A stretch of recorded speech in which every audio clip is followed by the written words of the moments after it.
ஈரானுக்கு எதிரான அமெரிக்கா மற்றும் இஸ்ரேலின் தாக்குதல் தீவிரமடைந்து வரக்கூடிய நிலையில் கிட்டத்தட்ட இந்த போர் ஒரு கிளைமாக்ஸை நோக்கி சென்று கொண்டிருக்கிறதா என்ற கேள்வி எழுப்பக்கூடிய வகையிலான ஒரு நிகழ்வு, ஒரு பதிவு என்பதை அமெரிக்க அதிபர் டொனால்டு ட்ரம்ப் வெளியிட்டிருக்கிறார்.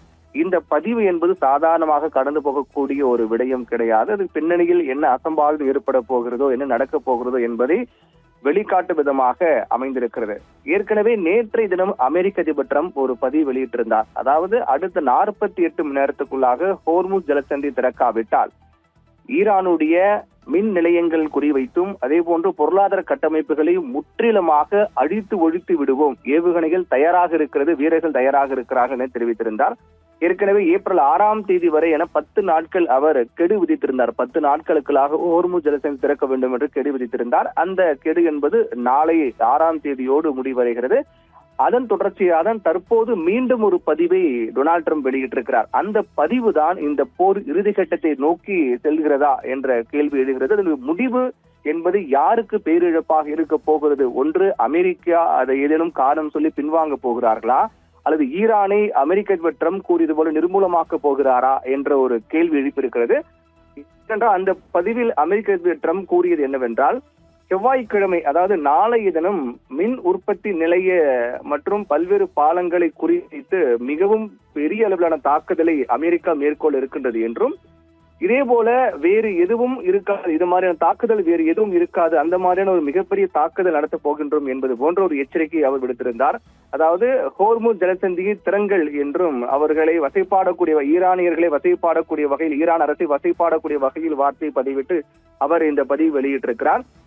இல்லை என்றால், ஹோர்முஸ் ஜலசந்தி திறக்கவில்லை என்றால் நீங்கள் நரகத்தில் வாழ்வீர்கள், பொறுத்திருந்து பாருங்கள் என்று அமெரிக்க அதிபர் ட்ரம்ப் தெரிவித்திருக்கிறார். இப்படியாக நாளைய தினம் இந்த போரில் மிக முக்கியமான ஒரு நாளாக பார்க்கப்படுகிறது. ஏப்ரல் 6ஆம் தேதி வரை கெடு விதித்திருந்த அமெரிக்க அதிபர் ட்ரம்ப் நாளை என்ன செய்ய போகிறார்? அவர் வெளியிட்டிருக்கூடிய பதிவின்படியே ஈரானை கண்மூடித்தனமாக இதுவரை இல்லாத அளவுக்கு தாக்கப் போகிறாரா, அல்லது நாங்கள் அமைதி பேச்சுவார்த்தை போய் கொண்டிருக்கிறது, ஈரான் கேட்டதுக்காக இணங்க நாங்கள் தற்போது மீண்டும் இதே நிலையை தொடர்கிறோம், அமைதியை தொடர்கிறோம் என்பதை போன்ற அவர் ஒரு பதிலை தெரிவிக்க போகிறாரா என்ற ஒரு எழுகின்றது. ஒருவேளை இது போன்று அவர் ஈரானை தாக்காமல் பின்வாங்கினால் அமெரிக்க அதிபருக்கும் அமெரிக்காவுக்கும் மிகப்பெரிய விமர்சனத்தை ஏற்படுத்தும் என்ற காரணம், கௌரவ பிரச்சனையாக கூட மாற வாய்ப்பு இருக்கிற காரணத்தால் ஈரானை அவர் கூறியது போல மிக கடுமையாக தாக்கப் போகிறாரா என்ற அச்சம் தான் எழுந்திருக்கின்றது.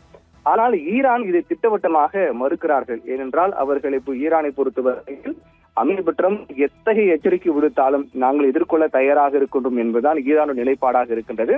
அது மட்டும் இல்லாமல் ஏற்கனவே ஈரான் அமெரிக்காவை பொறுத்தவரையில் ஈரான் இருக்கக்கூடிய ஒரு மிகப்பெரிய பாலத்தை சேதப்படுத்தினார்கள்.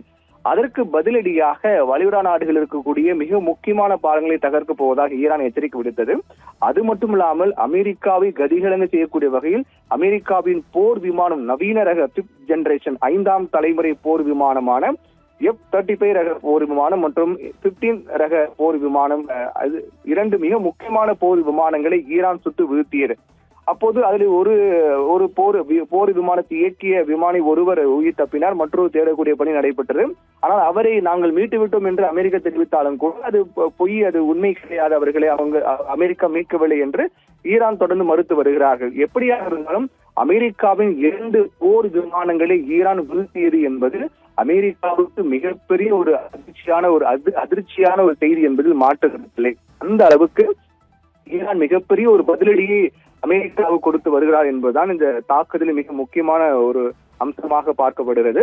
இந்நிலையில் விமானி மீட்டும் என்று அமெரிக்கா தெரிவித்த நிலையில் அதற்கு ஈரான் மறுப்பு தெரிவித்திருக்கிறார்கள். அந்த விமானி மீட்க உலகின் அமெரிக்கா பொறுத்தவரையில் விமானி மீட்பதற்காக உலகின் மிகவும் சக்தி வாய்ந்த ஆயுதங்களை கொண்ட பலவித விமானங்களை நாம் ராணுவம் அனுப்பியது என்றும், அந்த விமானி ஈரான் அபாயகரமான மலைப்பகுதியில் பதுங்கியிருந்தார், தொடர்ந்து அவர் நமது எதிரிகளால் தேடப்பட்டுக் கொண்டிருந்தார். அமெரிக்க படைகளுடைய மீட்பு முயற்சியின் போது கடுமையான துப்பாக்கி சண்டைக்கு பின் அவர் மீட்கப்பட்டார் என்று அமெரிக்க அதிபர் ட்ரம்ப் தெரிவித்திருந்தார். ஆனால் ஈரான் அதை மறுத்திருக்கிறார்கள். அமெரிக்க அதிபர் ட்ரம்ப் பதட்டத்திலும் இயலாமையிலும் இருக்கின்றார், அதனால்தான் இது போன்று தெரிவித்து வருகிறார் என்று ஈரான் மறுப்பு தெரிவித்தது. இந்த நிலையில் தான் அமெரிக்காவினுடைய கோரிக்கை என்பது 15 அம்ச திட்டம், ஈரானுக்கு எதிரான போரை முடிவு கொண்டு வர அமெரிக்க அதிபர் ட்ரம்ப் 15 அம்ச திட்டத்தை கடந்த 25ஆம் தேதி வெளியிட்டார். அதாவது 15 அம்ச திட்டத்தை பொறுத்தவரையில் ஹோர்முஸ் ஜலசந்தியை திறக்க வேண்டும், இருப்பில் இருக்கக்கூடிய யுரேனியத்தை சர்வதேச அணுசக்தி முகமையிடம் வழங்க வேண்டும் உள்ளிட்ட தீவிரவாத குழுக்களுக்கு ஆதரவு அளிப்பதை நிறுத்த வேண்டும் உள்ளிட்ட 15 அம்ச திட்டத்தை அமெரிக்க அதிபர் ட்ரம்ப் முன்மொழிந்தார். அதை ஏற்றுக்கொண்டால் உடனே போரை நிறுத்துகிறோம் என்று அமெரிக்க அதிபர் ட்ரம்ப் தெரிவித்திருந்தார். ஆனால் ஈரான் அதற்கு உடன்படவில்லை, அதை ஏற்றுக்கொள்ளவில்லை. இதுதான் போர் தீவிரமடைய காரணமாக இருக்கிறது. அதோடு ஹோர்முஸ் ஜலசந்தி திறக்க வேண்டும் என்பதும் அமெரிக்க அதிபர் ட்ரம்பின் அந்த 15 அம்ச திட்டங்கள் ஒன்றாக இருக்கிறது. அதையும் ஈரான் ஏற்றுக்கொள்ளவில்லை. அதற்கு பிறகுதான் 10 நாட்கள் கெடு விதித்தார். அந்த 10 நாட்கள் கெடு ஏப்ரல் 6ஆம் தேதியான நாளையோடு முடிகிறது. இந்த நிலையில் தான் அமெரிக்கா என்ன செய்ய போகிறார்கள் என்ற ஒரு பதற்றம் உலக அளவில் காணப்படுகிறது.